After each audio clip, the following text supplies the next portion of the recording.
Hey friends, Miss Kay here with a story about some animals who find out that they have a different winter home than they do in the summer. Do you know any of those kind of animals? This story is called Snowshoe Hare's Winter Home by Gillian Richardson and illustrated by Giuliano Ferri. Something cold tickled Snowshoe Hare on the nose. He looked up to see snowflakes tumbling and twirling. They carpeted the grassy clearing, coated the pine trees, and capped the rocks. Snowshoe Hare could hardly feel them dusting his fur. He leaped up to catch them on his tongue. Each one vanished before he could taste it. "Quit fooling around," said Bear, ambling into the clearing. "Can't you feel how cold the air is? That's the signal. It's time to hibernate." "What does that mean?" Snowshoe Hare asked, stopping to catch his breath.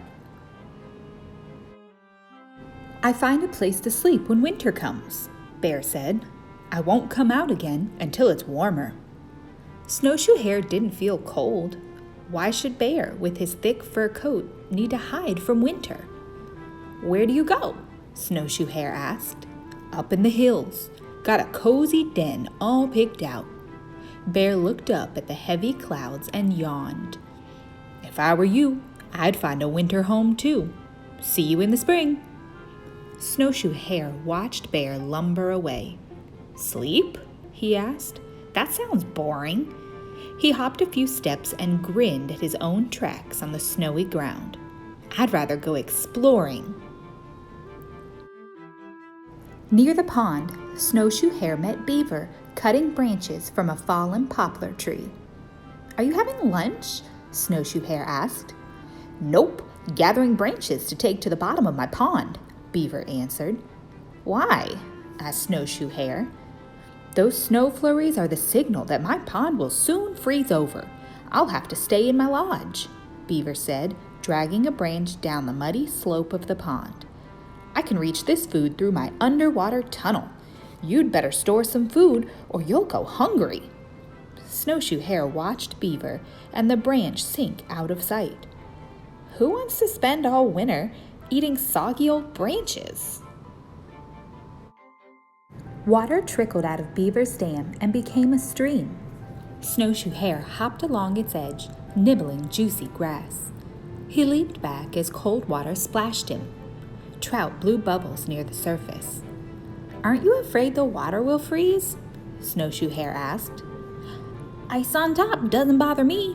It's the signal to stay near the bottom where the water is warmer." Trout waved his fins. "Want to join me down below?" Snowshoe Hare dipped a paw, then shook off the chilly drops.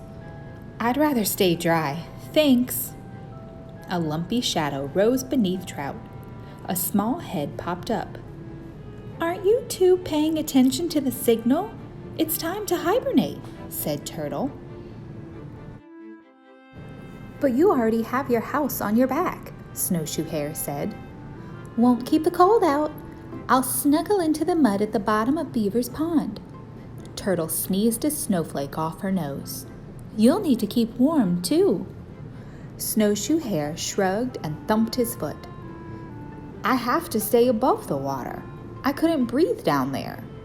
"Suit yourself," Turtle said.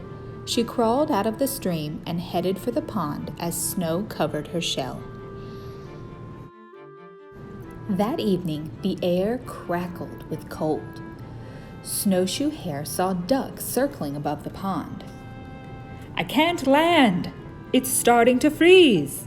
Duck called down to Snowshoe Hare. "Happens every year about this time. It's the signal for me to get moving." "Where are you going?" Snowshoe Hare asked. "South. It's warmer there. I can't stay here if there's no open water. How would I get food from the bottom of the pond?" "Why don't you come along?" Duck said, spiraling upward. Snowshoe Hare peered over his shoulder. "No wings," he called out, but Duck was a tiny speck against the blue-green ribbons of northern lights dancing in the sky. Alone, Snowshoe Hare watched the snow pile up all around. Winter had arrived, and his friends had disappeared. They all had places to go for the cold season. "What am I going to do?" Snowshoe Hare wondered. "I don't want to sleep all winter like Bear. I can't stay under the ice like Beaver and Turtle and Trout. I can't fly away like Duck." Just then, Snowshoe Hare heard some friendly voices. "Stay with us. We'll show you how to play hide and seek with Fox." "Who's there?" Snowshoe Hare asked, peering through the flurries at 3 ghostly shapes. "We don't hibernate or travel far away. We can dig through the snow for grass or snack on buds. We'll find a cozy bed in a snowbank. Hardly anyone will notice us." "Where did you get your white coats?" asked Snowshoe Hare. "Take a look at yourself," they said and laughed. Snowshoe Hare did. His coat was white too. Bit by bit, his brown fur had changed when cold days signaled the coming of winter. "We're off!" the 3 Snowshoe Hares cried as they dashed off across the snowdrifts. "Come with us!" Snowshoe Hare leaped high, then bounded along the trail left by their huge feet.